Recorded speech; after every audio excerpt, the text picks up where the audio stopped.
क्या ब्रह्म की ऊर्जा नाभि चक्र से प्राप्त होती है अथवा आज्ञा चक्र से?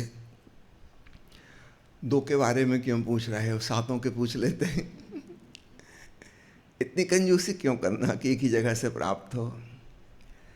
हाँ, मुख्य बात कह सकते हैं हम कि मुख्य रूप से नाभि केंद्र से प्राप्त होती है, लेकिन अन्य केंद्र हैं वहाँ से भी प्राप्त होती है।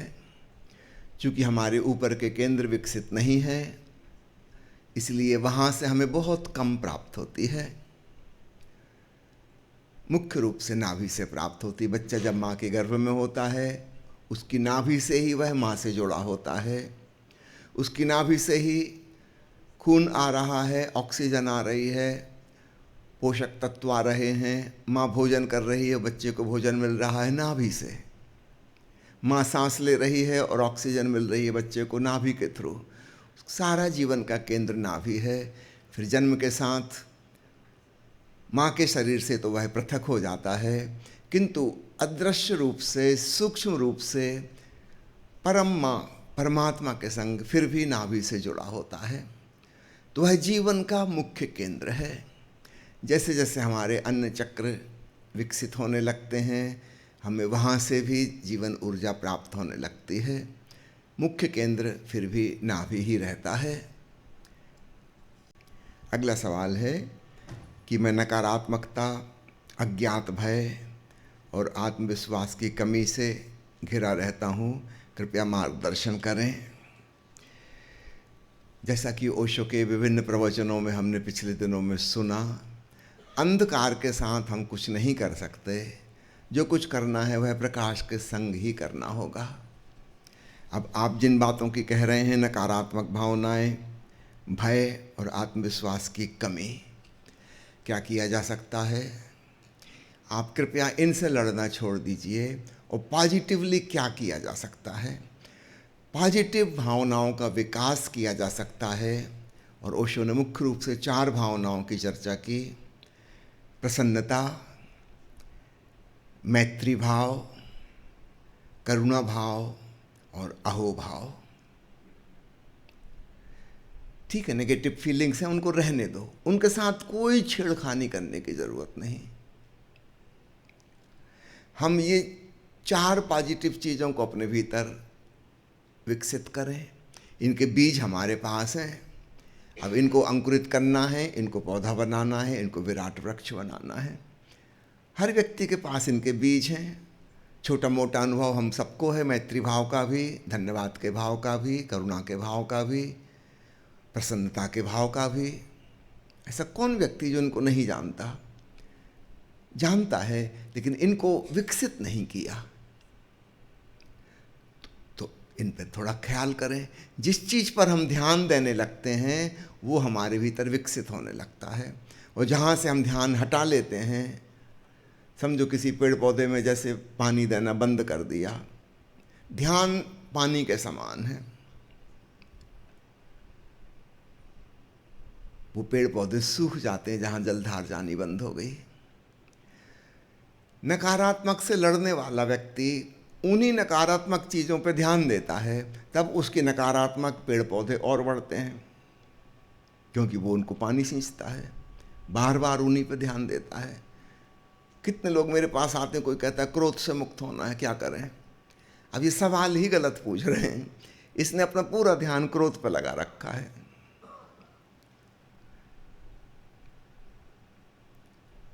अब ये कोई विधि पूछ रहा है, लेकिन ये क्रोध केंद्रित ध्यान है इसका, और इसलिए क्रोध ही क्रोध विकसित हो रहा है उसके भीतर।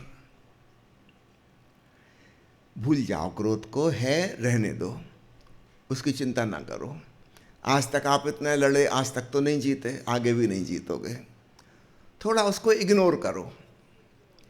हाँ, पॉजिटिव क्या है उसको देखो, चाहे वो थोड़ी ही मात्रा में हो, कोई बात नहीं, थोड़ा तो है ना, थोड़े से उसको बड़ा कर लेंगे।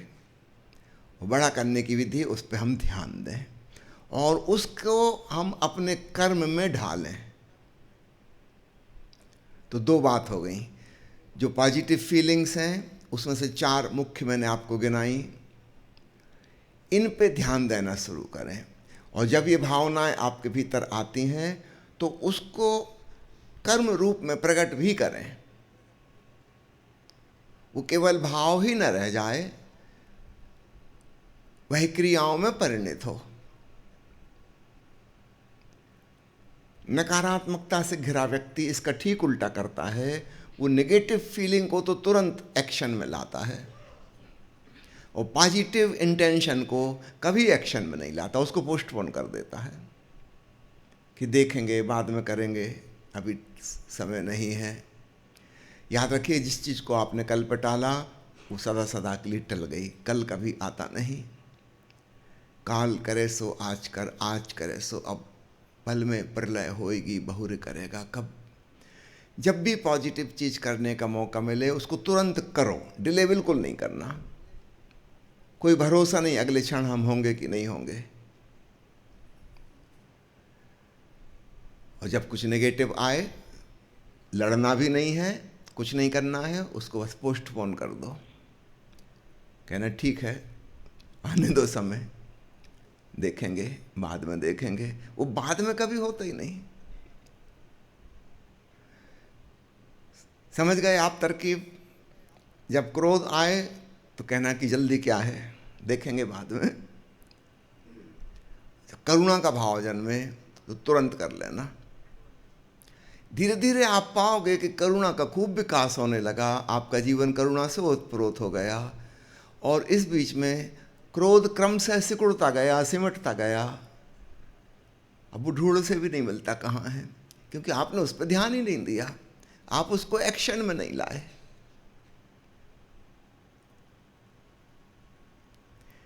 ठीक इसी प्रकार हमारे भीतर भय भी है और साहस भी है, दोनों चीज़ें हैं सबके भीतर। परसेंटेज कम ज़्यादा हो सकती है, तो वही ट्रिक अपन वहाँ अपनाएं। जब भय आता है उसको हम इग्नोर करना सीखें, उसके अनुसार हम कोई कर्म ना करें। हमें पता है वह नेगेटिव फीलिंग है, उसका जो भी कर्म होगा वह भी नेगेटिव होगा, उसको छोड़ें, पोस्टपोन कर दें। और जब साहस प्रकट होता है, चाहे थोड़ी मात्रा में ही सही, उसको हम एक्शन में लाएं। आज सुबह हम स्विमिंग गए थे, लर्निंग पूल से निकल के 3-4 मित्र 7 फुट गहरे वाले पूल में आ गए। अब इन्होंने अपने साहस का साथ दिया। समझना इस बात को, भय भी है और साहस भी, दोनों चीज़ें हैं। जो लोग भय पे केंद्रित हैं वो छोटे वाले स्विमिंग पूल से बाहर नहीं निकलेंगे, बड़े पूल की तरफ वो नहीं आएंगे, वो अपने भय की तरफ ज़्यादा ख्याल कर रहे हैं। बीच बीच में साहस जोर मारता है मगर वो उसको दबा देते हैं, उसको एक्शन में नहीं लाते हैं। 4-6 मित्र आज हिम्मत किए, बड़े पूल में आ गए, वहाँ तैरे। थोड़ी देर बाद मैंने कहा कि अब चलो छलांग लगाओ, जंप। डरे, शरीर में कंपन आ गया, लगाई छलांग। एक बार छलांग लगा ली, डर खत्म हो गया। फिर तो बिना कहे खुद ही दौड़ दौड़ के फिर चढ़ेंगे सीढ़ियों से, फिर छलांग लगाएंगे। दूसरी बार, तीसरी बार, फिर मना करना पड़ता कि अब बस निकलने का समय हो गया। मजा आने लगा। भय और साहस दोनों प्रत्येक व्यक्ति के अंदर हैं। हम जिनको बहादुर लोग कहते हैं वो ऐसे लोग हैं जो अपने भीतर साहस का स्वर सुनते हैं, और जिन्हें हम कायर कहते हैं वो अपने भीतर भय की आवाज़ को सुनते हैं। दोनों आवाज़ें हमारे भीतर हैं। हम किसकी सुनते हैं, किसकी मानते हैं, किसको हम एक्शन में लाते हैं। एक बार आप जिस चीज़ को एक्शन में ले आए, अब अगली बार वो और भी अच्छे से बड़े रूप में प्रकट होगी, तीसरी बार और बड़े रूप में, क्योंकि आप उसको मौका दे रहे हैं। और जिसको आपने मौका नहीं दिया वो धीरे धीरे कुमला जाएगा। तो इस मनोविज्ञान को समझ लें। पॉजिटिव चीज़ों को मौका देना है कि वो आपके जीवन में छा जाएं। साहस को मौका देना है कि आपके जीवन में छा जाए। ठीक इसी प्रकार आपने पूछा है आत्मविश्वास की कमी। आत्मविश्वास भी है, कमी है ना, तो थोड़ा तो है। आप खुद ही कह रहे हैं ना, आत्मविश्वास की कमी है, इसका मतलब थोड़ा तो है। उतना नहीं है जितना आप चाहते थे, थोड़ा तो है, कमी है उसकी, इसको बड़ा कर सकते हैं। जो छोटा सा आत्मविश्वास है, सेल्फ कॉन्फिडेंस है, उसका आप उपयोग करें, ब्रिंग इट इन एक्शन। तब आपने उसको खाद पानी दिया, अब वो बड़ा होने लगेगा। तो ऐसा कोई व्यक्ति नहीं है जिसके अंदर ये सारी चीज़ें ना हों। पॉजिटिव भी हैं, नेगेटिव भी हैं, लेकिन हम मौका किसको देते हैं उस पर निर्भर करता है। वो वाला हिस्सा हमारा प्रगति करने लगेगा, और जिसको भी हम मौका नहीं देंगे वो धीरे धीरे फेड आउट हो जाएगा। और ये हमारा निर्णय है, हम किसको अवसर देते हैं।